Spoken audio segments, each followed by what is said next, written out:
Fractures are not seen as a condition that people need to take seriously.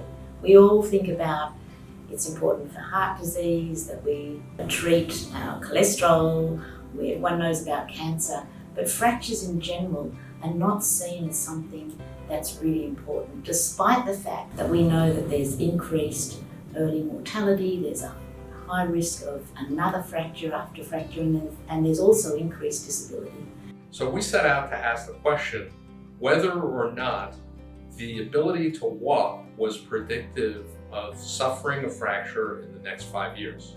We were able to include over 200,000 individuals over the age of 45 who had measurements of walking ability, other risk factors for fractures such as age, falls, sex, and also chronic conditions. So given the large amount of data, we were able to take into account all the confounding effect given by other risk factors and chronic conditions, and were able to establish a link between self-assessed walking ability and fracture risk at 5 years. Often when you're sitting in the surgery and a patient walks in, the GP or any physician can actually see very quickly if that person has difficulty walking.